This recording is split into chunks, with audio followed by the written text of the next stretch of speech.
اللہ تبارک و تعالیٰ نا اپنے بندوں سے بڑی محبت فرماتا ہے، اور رب کریم تو ساری مخلوق سے ہی بڑا پیار کرتا ہے، لیکن اگر کوئی بندہ نیک بھی ہو، صالح بھی ہو، پرہیزگار بھی ہو، پھر تو وہ اللہ کا محبوب بن جاتا ہے۔ اور رب کریم کی یہ بھی منشا ہے، اللہ تعالیٰ کی یہ بھی رضا ہے کہ جس سے اللہ محبت کرتا ہے نا، اس سے لوگ بھی محبت کریں۔ قرآن مجید میں اللہ کریم نے فرمایا ان الذین آمنوا وعملوا الصالحات سیجعل لهم الرحمن ودا، بے شک جو لوگ ایمان لانے کے بعد نیک اعمال کریں، رحمان لوگوں کے دلوں میں ان کی محبت پیدا فرما دے گا۔ صحیح بخاری اور صحیح مسلم میں حدیث ہے، نبی پاک علیہ السلام فرماتے ہیں جب اللہ تعالیٰ کسی بندے سے محبت کرتا ہے تو حضرت جبریل امین علیہ السلام کو بلاتا ہے، اور بلا کر کے فرماتے ہیں جبریل میں فلاں آدمی سے محبت کرتا ہوں، آسمان دنیا پہ اعلان کر دو کہ سارے لوگ اس سے محبت کریں۔ اور پھر فرماتے ہیں کہ اے جبریل امین علیہ السلام آپ دنیا میں لوگوں کے دلوں میں یہ بات ڈال دیں کہ اللہ فلاں آدمی سے پیار کرتا ہے، لہذا سارے اس سے محبت کرو۔ صالحین کا پیار دین کا بہت بڑا حسن ہے۔ بخاری میں، مسلم میں، کتب احادیث میں ایک پورا باب ہے کہ کسی سے محبت کرو تو اللہ کی رضا کے لیے، اور کسی سے بغض رکھو تو اللہ کی رضا، پورا باب ہے، ایک دو حدیث نہیں۔ حضور نے فرمایا جس سے تم محبت کرو نا اللہ کی رضا کے لیے، اسے بتاؤ بھی کہ مجھے آپ سے محبت ہے، اسے بتاؤ بھی تاکہ وہ بھی آپ کے لیے اچھے جذبہ۔ محبت جو ہوتی ہے یہ اظہار کی محتاج تو نہیں ہوتی، لیکن محبت میں اظہار ضرور ہوتا ہے، محتاج تو نہیں، لیکن ہر چیز دل میں رکھنے کی نہیں ہوتی، کچھ زبان سے کہنے کی بھی ہوتی ہے، کچھ کہنے کی چیزیں بھی ہوتی ہیں، اور وہ کہہ بھی دینی چاہیے، لیکن اتنی ہی کہنی چاہیے جتنی ضرورت ہو، 2 4 5 قدم آگے بڑھ کے نہیں، اس میں بھی تکلف آ جاتا ہے، تصنع آ جاتی ہے، بناوٹ آ جاتی ہے۔ فرمایا حضور مجھے اللہ کی قسم مجھے آپ سے پیار ہے، تو حضرت معاذ بن جبل مسکرائے اور مسکرا کے فرمانے لگے کیا کہا تم نے؟ کہا حضور اللہ کی قسم آپ سے پیار ہے۔ فرمایا پھر سوچ کے کہیے۔ کہا اللہ کی قسم آپ سے پیار ہے۔ فرماتے انہوں نے نا میرا کپڑا پکڑ کے مجھے کھینچا اور قریب کر کے کہنے لگے سن پھر میں نے نبی پاک سے سنا ہے جو 2 بندے رب کی رضا کے لیے آپس میں محبت کریں، اللہ کی محبت ان کے لیے واجب ہو جاتی ہے، پھر اللہ ان سے پیار کرتا ہے اگر وہ اللہ کی رضا کے لیے محبت کریں۔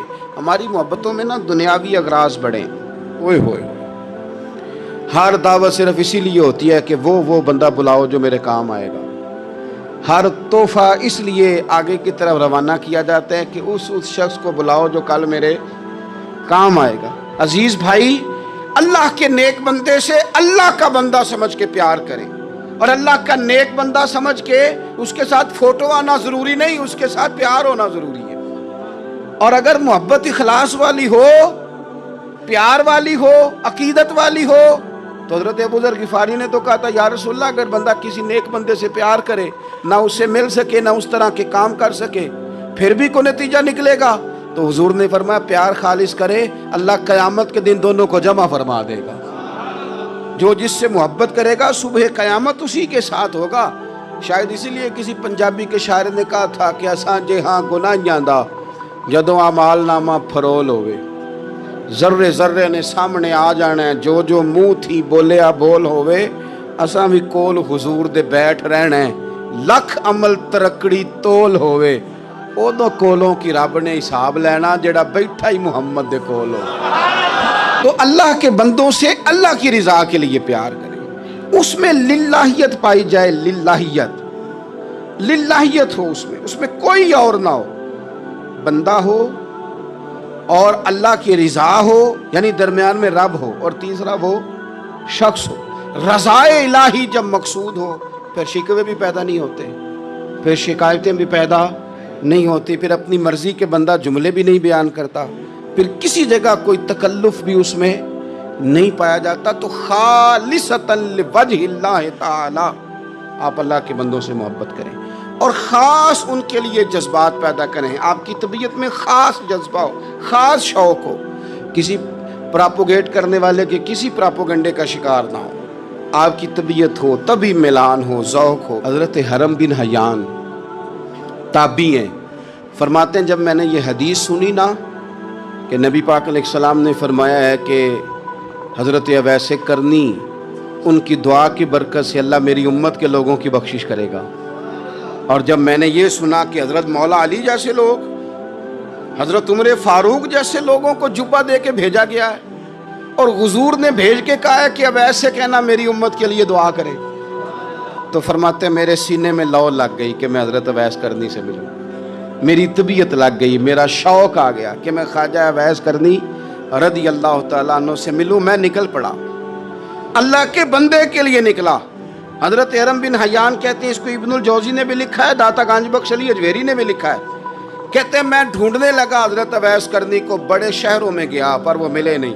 داتا صاحب کہتے ہیں وہ حال والے آدمی تھے، ان پر بھی حال تاری رہتا تھا، اسی کسے دے کچھ نہیں جے لگ دے تے نہ کوئی ساڈا دردی، وہ بھی اپنی کیفیت میں رہتے تھے۔ داتا صاحب نے لکھا ہے جب دنیا ہستی تھی تو حضرت اویس کرنی رویا کرتے تھے، جب لوگ روتے تھے تو وہ ہنستے تھے، وہ سادہ غذا کھاتے تھے، کسی سے کوئی لین دین نہیں، اپنے طرز کلام، اپنی زندگی۔ یہ لوگ بھی بڑے شاندار ہوتے ہیں، فرماتے ہیں کہ وہ اپنے حال میں رہتے تھے۔ حضرت حرم بن حیان کہتے ہیں میں نے بڑی جگہ ڈھونڈا، پر میں جہاں جاتا لوگ کہتے ہاں گندمی رنگ والے، ہاں جن کے چہرے پر کچھ برس کے داغ ہیں، وہ جن کا چہرہ اور وجود بڑا روب والا، وہ اویس کرنی۔ کہتے ہیں میں ڈھونڈتا ڈھونڈتا جس شہر میں جاتا لوگ کہتے وہ آئے تھے پر چلے گئے۔ وہ کسی نے کہا تھا نا، اویسیوں میں بیٹھ جا، بلالیوں میں بیٹھ جا، صفیں تو سب بچھی ہیں، تو عشق والیوں میں بیٹھ جا۔ فرماتے میں وہ صفیں تلاش کرتا ڈھونڈتا، نہ ملے مجھے، بالآخر میں عراق پہنچ گیا۔ نہر فرات کے کنارے ساری دنیا سے علیحدہ ہو کے وضو کر رہے تھے، کہتے ہیں میں پیچھے کھڑا ہوں، میں نے جا کہا السلام علیکم، تو حضرت اویس کرنی چہرہ اٹھا کے کہنے لگے وعلیکم السلام حرم بن حیان۔ تو میں نے کہا حضور آپ مجھے جانتے ہیں؟ فرمانے لگے عرفت روحی من روحی کا، میری روح تیری روح کی جاننے والی ہے۔ کہتے ہیں میں نے کہا حضور کو نصیحت کر دیں، تو فرمانے لگے پہلی نصیحت تو یہ ہے کہ آج کے بعد مجھے ملنے نہ آنا، میں نہیں پسند کرتا، میں تنہا رہنا چاہتا ہوں، مجھے نہیں شہرت اچھی لگتی، میرا نہیں دل کرتا لوگ میرے پیچھے بھاگیں، آج آیا ہے آج کے بعد نہ آنا، بس چھوڑ دے مجھے میرے حال پہ، میں اپنی زندگی اپنے حساب کے مطابق گزارنا چاہتا ہوں، تو آج کے بعد نہ آنا۔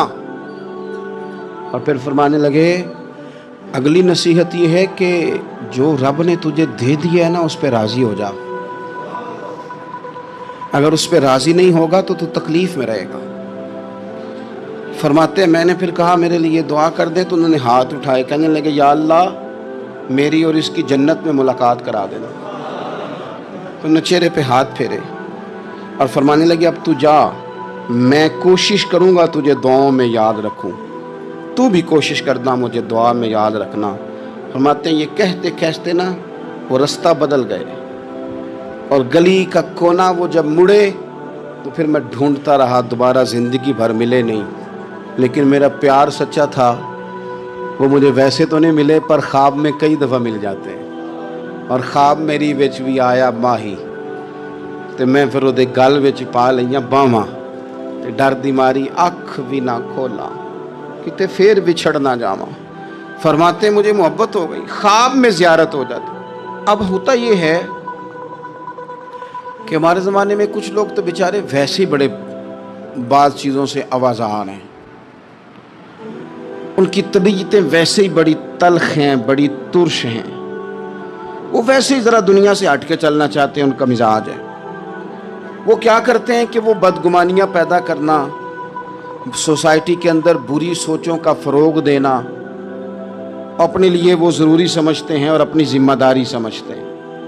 میں اکثر یہ مثال دیا کرتا ہوں کہ محبت بھی اگر ہم پیدا کرنا چاہیں تو پیدا ہو سکتی ہے، اور کسی کی عداوت پیدا کرنا چاہیں تو وہ کام بھی ہو جاتا ہے۔ بہو جانا چاہ رہی تھی میکے، اس نے اپنے شوہر سے یا اپنی ساس سے کہا کہ مجھے گھر جانا ہے. تو اب ایک پہلو تو یہ ہے کہ وہ شام کو بیٹا گھر آیا تو اماں کہتی ہے کہ پتر دیکھ، بیٹا نہیں چاہ رہا تھا کہ وہ جائے. تو اماں اس کی ذہن سازی کرتی ہے، کہتی بیٹا دیکھ، تو ہر وقت اپنی ماں کے پاس رہتا ہے، باپ کے پاس رہتا ہے، بہن بھائیوں کے پاس رہتا ہے. تو بیچاری اگر 6 ماہ کے بعد 3 ماہ کے بعد تقاضا کرتی ہے تو اس کا بھی تو دل کرتا ہے نا اپنے ماں باپ سے ملنے. اب بچہ نرم ہوتا ہے، وہ شوق سے گاڑی نکالتا ہے، شوق سے چھوڑنے جاتا ہے، اس کے دل میں محبت فروغ پکڑ گئی. ایک پہلو یہ ہے کہ اس نے مطالبہ کیا بہو نے کہ مجھے جانا ہے میکے. تو ساس صاحبہ نے شام کو اپنے بیٹے سے کہا کہ کوئی طریقہ تو نہیں نا روز جانے کا. اور جب یہ وہاں سے ہو کے آتی ہے تو اس کا لہجہ ٹھیک نہیں رہتا، پھر یہ اس کو غلط مشورے ملتے ہیں. تو پہلے تو وہ صاحب ویسے لڑائی شروع کر دیں گے کہ جانا ہی نہیں، اور جب بات بڑی بڑھے گی تو وہ جائیں گے تو ساتھ یہ کہیں گے کہ جاؤں گا ضرور پر دروازے پہ چھوڑ کے آ جاؤں گا، میں نے اندر کیوں کہ یہ بھی کسی نے پیچھے سے اس کو بھرا ہے. آپ کسی بندے کے بارے میں بھی، کسی کے بارے میں، ہمارے تمام جگہوں پہ اسی طرح ہی ہوتا ہے. دوستوں کی محفل ہو، تنظیمیں ہوں، ہمارے دفاتر ہوں، سب جگہ کچھ لوگ باقاعدہ کام کرتے ہیں نفرتیں بھرنے کا. او فلانا تم نے دیکھا کیا کر رہا تھا، ذہن بناتے ہیں، بندہ اس سے الرجی کھانے لگتا ہے، نفرت کرتا ہے. کچھ ذہن بناتے ہیں یار کتنا بھلا آدمی ہے، دیکھو کتنے وقت پہ آتا ہے، بیچارہ گھر میں اس کے کوئی اور ہے بھی نہیں پھر بھی چھٹی نہیں کرتا، وقت پہ آتا ہے. تو یہ ذہن سازی نفرتوں کے بھی لوگ کرتے ہیں، محبتوں کی بھی. ایک مثال اور دے دو چھوٹی سی. ایک مکھی وہ ہے کہ آپ کا پورا وجود موجود ہے پر وہ وہاں بیٹھے گی جہاں پیپ ہے جسم میں، باقی کسی جگہ نہیں بیٹھ. اس کا مزاج ہے غلاظت والی جگہ پہ بیٹھ، مزاج ہے، اس نے ڈھونڈ کے ہی کسی غلط بات پہ ساتھ ہی غلط طبیعت ہے اس کی. مانتے نہیں بہت سے لوگ پر غیبت کے قائل ہوتے ہیں. ذہن میں فطور ہوتا ہے، بیٹھنا ہی غلط جگہ پہ، حالانکہ باقی سارا جسم موجود ہے.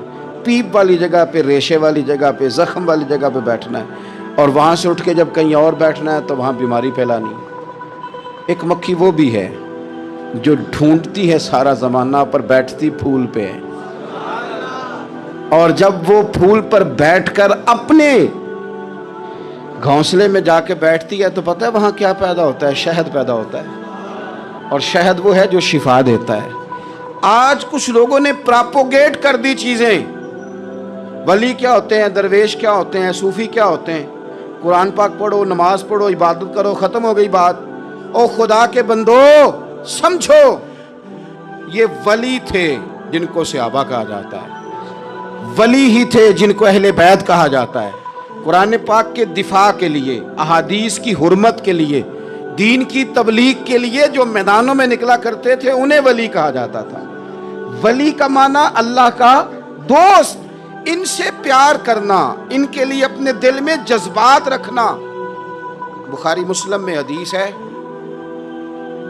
نبی پاک علیہ السلام نے فرمایا جو دو لوگ رب کی رضا کے لیے آپس میں پیار کریں، جو اللہ کی رضا کے لیے آپس میں پیار کریں، اللہ ان دونوں سے محبت فرماتا ہے. آپ غور کریں، اللہ کے نیک بندوں کا پیار. سال داتا گنج بخش علی حجویری رحمت اللہ علیہ نے کشف المعجوب شریف میں لکھا ہے خواجہ حسن بصری کا قول. خواجہ حسن بصری تابعی ہیں، حضرت مولا علی شیر خدا کرم اللہ تعالی وجہہ الکریم کے شاگرد ہیں، فیض یاب ہونے والے ہیں صحابہ سے، بڑی باریک بات کرتے ہیں. فرماتے ہیں برے لوگوں کی صحبت میں نہ بیٹھنا، برے لوگوں کی باتیں نہ سننا. اگر تم برے لوگوں کی صحبت میں بیٹھو گے، برے لوگوں کی باتیں سنو گے تو وہ تمہیں اچھے لوگوں سے بدگمان کر دیں گے. تمہاری فکر میں، تمہارے ذہن میں وہ اچھے لوگوں کے خلاف چیزیں بھر دیں گے. برے لوگوں کی صحبت اچھے لوگوں سے بندے کو دور کر دیتی ہے. تو بھائی اچھے لوگوں کی صحبت میں آئیں گے آپ تو اچھے لوگوں کے بارے میں آپ کی ذہن سازی ہوگی. اللہ کے نیک بندوں سے پیار کریں، ان کے ساتھ محبت کریں، ان کے لیے اپنے دل کے اندر اچھے جذبات. یہ ہمارے پاس ہیں داتا علی حجویری، ان کے مزار شریف پہ حاضری دیں. دیکھیں غلط کام جہاں ہوتا ہو غلط کام کو روکا جاتا ہے، اصل چیز کو بدل نہیں دیا جاتا. داتا صاحب محسن ہیں اس امت کے، اور ڈاکٹر اقبال نے کہا سید ہجویر مخدوم امم، داتا صاحب تو وہ ہیں کہ امت ساری کے مخدوم ہیں، ساری امت کو ان کی خدمت کرنی چاہیے۔ داتا صاحب رحمۃ اللہ تعالیٰ علیہ کی کشف المحجوب آپ پڑھیں تو سطر سطر روشنی، جگہ جگہ آپ کے لیے خیر، تعلیمات۔ داتا صاحب نے دین کا کام کیا، ڈیوٹی کی۔ عرس شریف پہ تو میں بھی نہیں جا پاتا، رش بڑا ہوتا ہے، خرافات بھی بعض جگہ پہ بڑی ہوتی ہیں، بعض ایسے کام ہوتے ہیں جو قطعاً نہیں ہونے چاہیے اور ان کی ہر فورم پہ مذمت ہونی چاہیے، پر ہمیں داتا صاحب کی حاضری تو نہیں نہ چھوڑنی چاہیے۔ ہمیں تو کوشش چلے عرس سے پہلے یا عرس کے بعد، میری اپیل ہے ضرور جائیے گا، اور جا کے نا تو ضروری نہیں کہ آپ کوئی خاص دل کے اندر بات ہی لے کے جائیں۔ آپ داتا صاحب جا کر صرف اتنا کہیں کہ حضور آپ نے جو دین کی خدمت کی، ہم تو اس خدمت پر آپ کو سلامی دینے آئے ہیں، ہم تو صرف سلام کرنے ہیں کہ آپ نے کمال نوکری کی دین کی۔ اپنے بزرگوں کے ساتھ اپنی عقیدت، اپنی ارادت، اپنی محبت، اپنا پیار مضبوط کریں، ان کے لیے اپنے دلوں کے اندر خیر کے جذبات ہمیشہ رکھیں۔ صحابہ کرام کے لیے، اہل بیت اطہار کے لیے، امام بخاری کے لیے، امام مسلم کے لیے، صوفیاء کے لیے، حضرت غوث پاک جیلانی کے لیے، خواجہ معین الدین اجمیری کے لیے، حضرت بہاؤالحق نقش بند بخاری کے لیے، حضرت سیدنا داتا علی اجمیری کے لیے، حضرت پیر سید مہر علی شاہ کے لیے، امام احمد رضا کے لیے، علیہم الرحمہ۔ اچھے جذبات ہو، اچھا ذہن ہو، اچھا گمان ہو، آپ کی طبیعت چاہے کہ آپ ان لوگوں کی تعلیمات پڑھیں، جو طرز حیات انہوں نے اختیار کیا اس طرز حیات پر ہم بھی عمل کریں، ہم بھی اپنی زندگی اسی طرح سنت اور شریعت کے مطابق گزاریں جو ان لوگوں کا نہج اور ان لوگوں کا طریقہ تھا۔ الترغیب و ترہیب میں نا ایک روایت موجود ہے، ایک تابعی بزرگ ہیں حضرت ابو ادریس خولانی رضی اللہ تعالی، وہ کہتے ہیں میں دمشق کی جامع مسجد میں داخل ہوا تو میں نے دیکھا کہ ایک نوجوان، بالکل کالی داڑھی لیکن بڑے خوبصورت چمکتے ہوئے دانت ان کے، لوگ ارد گرد کافی سارے بیٹھے تھے، مختلف مسائل پہ بات کر رہے تھے۔ جب لوگ الجھ جاتے نا اور کسی مسئلے میں ان سے کام آگے نہ بڑھ پاتا تو وہ پھر اس نوجوان کی طرف رجوع کرتے اور وہ جوان دو چار باتوں میں فوراً مسئلہ حل کر دیتے۔ کہتے میں نے ایک شخص سے پوچھا یہ کون ہے اتنی نورانی شخصیت؟ تو کہتے ہیں مجھ سے کہنے لگے آپ نہیں جانتے، یہ تو صحابی رسول حضرت معاذ ابن جبل رضی اللہ تعالیٰ، یہ تو نبی پاک صلی اللہ علیہ وسلم کے صحابی حضرت معاذ بن جبل ہیں۔ کہتے ہیں میری طبیعت نہ لگ گئی ان کے ساتھ، میرا ان کے ساتھ دل کا لگاؤ ہو گیا، محبت ہو گئی، شوق ہو گیا۔ ہم نے چونکہ اولیاء کو، صوفیاء کو، صحابہ کو، اہل بیت کو اس طرح لوگوں کے سامنے پیش نہیں کیا، اس لیے ہمارے بچوں نے آئیڈیل بنایا ہے نئے دور کے فیشن کو۔ ہماری آنے والی قوم کسی امیر ترین شخص کو آئیڈیل بناتی ہے، پھر وہ سارے غلط ملت رستے اختیار کر کے وہاں تک جانا چاہتی ہے، وہاں جو آدمی کھڑا وہ کسی بھی صورت میں اپنے آپ کو فیمس کر کے دنیا کے سامنے لانا چاہتی ہے، چاہے انہیں کسی طرح کا بھی کوئی روپ دھارنا پڑے۔ یاد رکھ لیں اور سمجھ لیں اس بات کو، اگر ہم ان لوگوں کی سیرت کو، سوانے کو اپنے گھروں تک لے آئیں تو آپ یقین کریں کہ ہماری نسل کے بچنے کا بہت بڑا یہ ذریعہ بن جائے۔ اب جوان ہے یہ بھی لیکن امت کے مسائل حل کر رہے ہیں۔ حضرت ابو ادریس خولانی کہتے ہیں مجھے ان کی یہ طبیعت دیکھی تو پیار ہو گیا ان سے۔ اس دن تو رش بڑا تھا، میں نے سوچا کہ کل جلدی آؤں گا اور ان سے ملاقات کروں گا۔ کہتے ہیں میں اپنی طرف سے سب سے پہلے مسجد میں پہنچا، لیکن حضرت معاذ ابن جبل تو مجھ سے پہلے مسجد میں موجود تھے اور وہ نفل پڑھ رہے تھے۔ فرماتے ہیں جب وہ فارغ ہوئے تو میں ان کے قریب گیا اور میں نے جا کے کہا حضور مجھے اللہ کی قسم ہو مجھے آپ سے محبت ہو گئی، اللہ کی رضا کے لیے آپ مجھے اچھے لگتے ہیں۔ اچھے لوگوں سے پیار کریں، اچھے لوگوں کی طرز اختیار کریں، ذہن کو جتنا مثبت کر سکتے ہیں، جتنا منفی خیالات سے دور کر سکتے ہیں اتنا کریں۔ اپنی اصلاح اسی وقت ہوگی جب آپ کسی اصلاح والے کے قریب بیٹھیں گے، اچھے لوگوں کی سنگت اختیار کریں گے، اچھے لوگوں کی طرف آپ سفر کریں گے، پھر آپ محسوس کریں گے کہ بڑی ساری آسانیاں اللہ تعالیٰ نے ہمارے لیے پیدا کی ہیں۔ رب تعالیٰ ہمیں سمجھنے کی توفیق عطا فرمائے۔